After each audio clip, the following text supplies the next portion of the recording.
धन्यवाद दिनेश जी। देखिए, जो आज जो युद्ध हो रहे हैं, वो युद्ध जो है वो सिर्फ मिसाइल और लड़ाकू जहाजों से ही नहीं हो रहे हैं, क्योंकि आज का युद्ध जो है वो जियो स्ट्रेटेजी के साथ साथ जियो इकोनॉमिक्स भी है।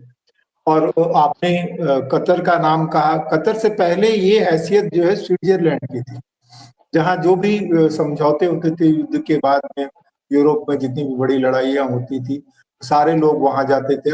चाहे वो गुर्बाचोव हो, चाहे तमाम लोग जो है वहां पनाह लेते।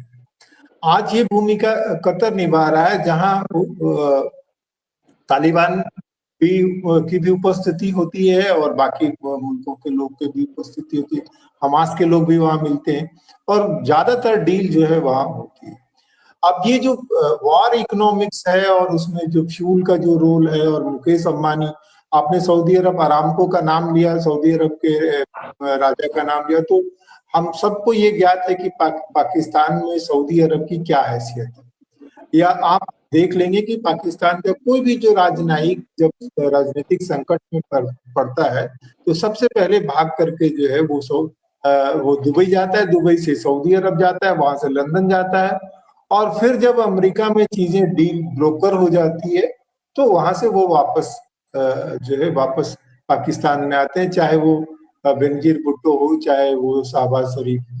आपने मुकेश अंबानी का नाम लिया, जिंदल साहब का नाम सब लोग जानते हैं कि कैसे जिंदल साहब का जो है पाकिस्तान में शहबाज शरीफ के साथ कैसे उनकी नातेदारी रही है, चाहे टेक्सटाइल की हो, चाहे वो स्टील की हो। तो ये हकीकत है जो जो ऑफ द स्क्रीन चलती है। और बहुत सारे जो डिप्लोमेटिक एक्टिविटी जो है वो जो युद्ध से पहले चलती है। मैं एक किताब पढ़ रहा था 71 के वॉर के पहले, किस तरह से पाकिस्तान ने बहुत इंटेंस डिप्लोमेटिक एक्टिविटी की थी, और हम उसका काउंटर कर पाए थे, इसीलिए 71 की जंग में हम सफल। अगर नजमा हेपतुल्ला के नेतृत्व में वो प्रतिनिधिमंडल जाकर के ईरान के शाह को पाकिस्तान के पक्ष से खींच करके बाहर नहीं लाता, तो शायद कराची की उस तरह से हम नाकेबंदी नहीं कर पाते। ये तो खैर हुई इतिहास की बातें। लेकिन आज जो स्थिति है, जो पाकिस्तान की जो हैसियत है और जो हमारी हैसियत है, वो दुनिया के सामने, और हमारे हथियारों ने और हमारे सैनिकों ने जो प्रिसीजन और जो जज्बा दिखा है, वो उस पर कोई विवाद की बात नहीं है। पर जो निराशा है, वो निराशा वहां से शुरू होती है कि हम अंतर्राष्ट्रीय दबाव के सामने हमारा नेता खड़ा हो पाया या झुक गए। देखिए, हम कोई एक्सपोर्ट ड्रिवन इकोनॉमी नहीं है कि हम वो ट्रेड सैंक्शन से जो हमारी अर्थव्यवस्था हिल जाएगी और हम उसका सामना नहीं कर पाए। इससे पहले हमने किया है।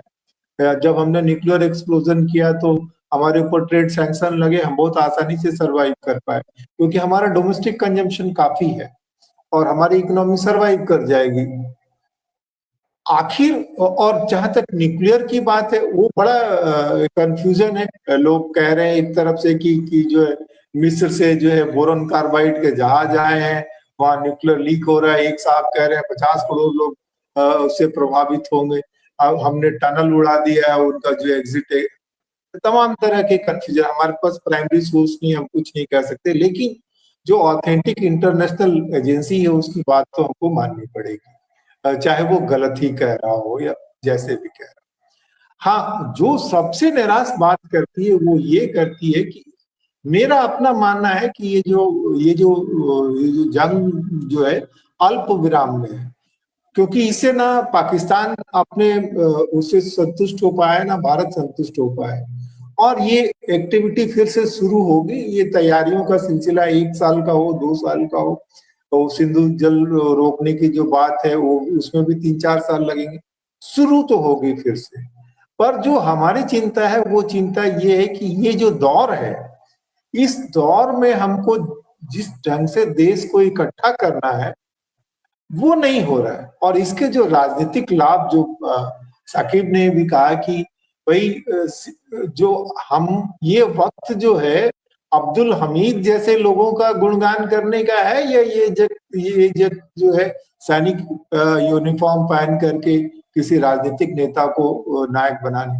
नायक आप अपने से अपने आप को घोषित नहीं करते, नायक जनता घोषित करती, आपको कोई प्रचार करने की जरूरत नहीं होती। इंदिरा गांधी ने कहीं जा करके नहीं कहा कि भाई हमारा, और गांव गांव में छोटे छोटे जगहों में औरतें कह देती चलिए चलिए इंदिरा गांधी का राज।